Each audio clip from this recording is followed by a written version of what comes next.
Good morning, guys. Happy Wednesday. So, on Tuesday, I assigned you guys to read pages 7 through 10 for today. Now, let's go over pages 7 through 10. So, on page 7, under the subheading, The Beginnings of Halloween, this page talked about how the Celtics celebrated Halloween. It started off so it was also known as a Halloween tradition, okay? So Halloween traditions that we know of today are influenced by the Celts, the Catholic Church, and legends from medieval Europe. Okay, so the holiday went back and forth from November 1st to October 31st. Eventually, it just stuck to October 31st. So let's look at page 8. See if mine turns.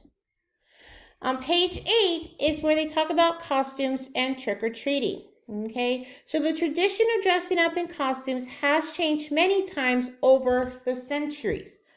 Okay, guys, this is very important. So I would remember page 8 and this sentence right here because I'm going to ask you a question and you're going to want to come back to this page. So the tradition of dressing up in costumes has changed many times over the centuries. Halloween costumes probably began with the Celts who dressed up like animals during Samhain.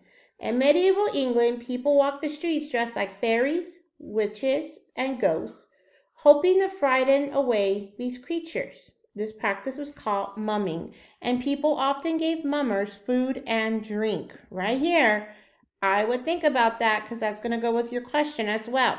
Okay, so this page is just talking about how dressing up and leading up to getting candy instead of food and drinks.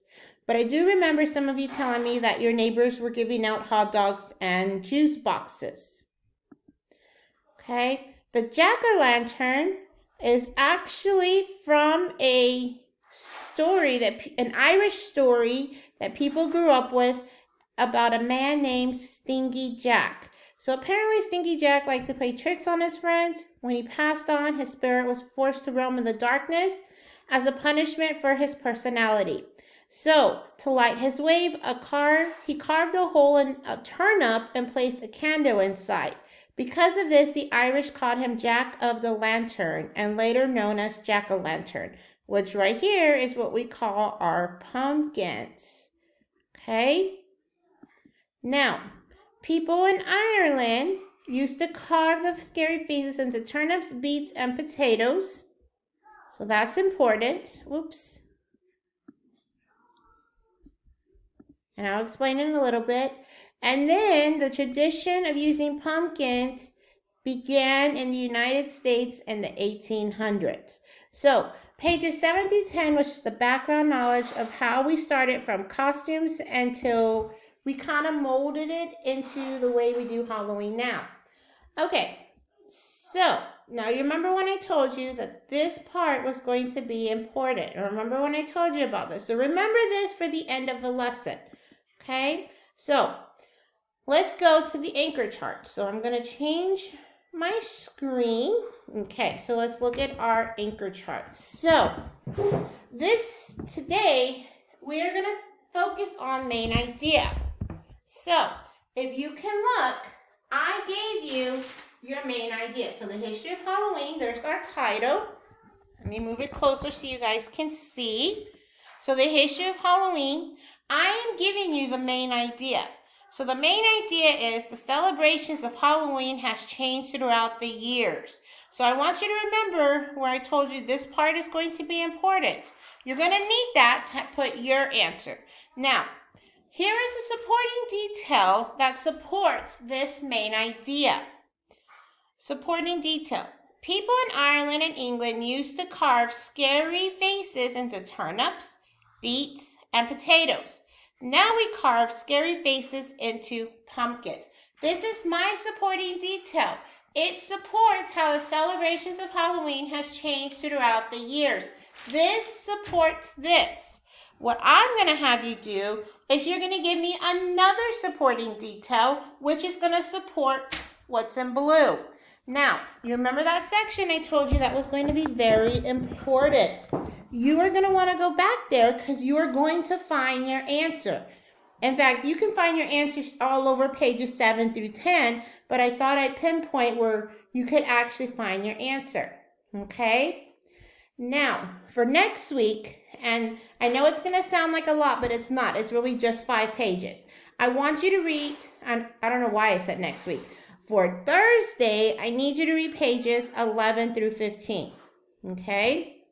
11 through 15. So, let's keep looking back here, okay?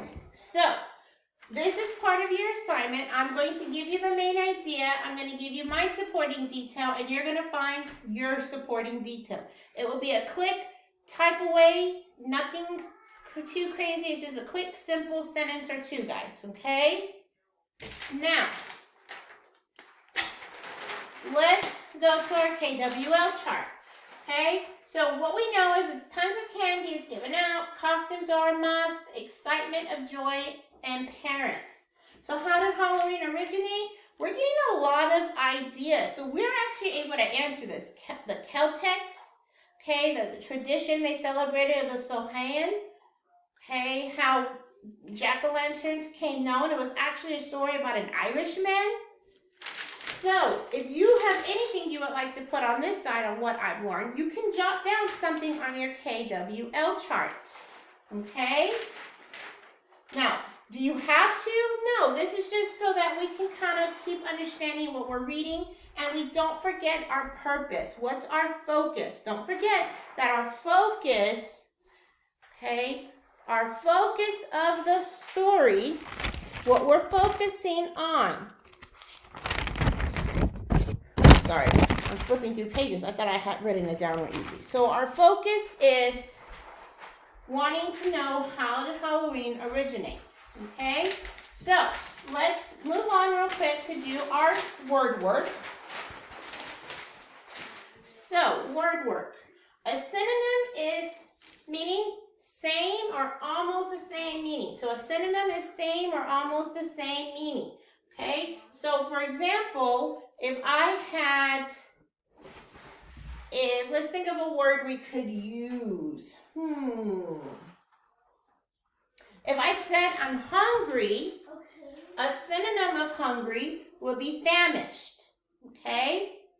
If I wanted the antonym of hungry, which is the opposite meaning, so the opposite of being hungry is being full, okay? So that's different synonyms. So today I'm going to give you a quick write-in for the supporting detail.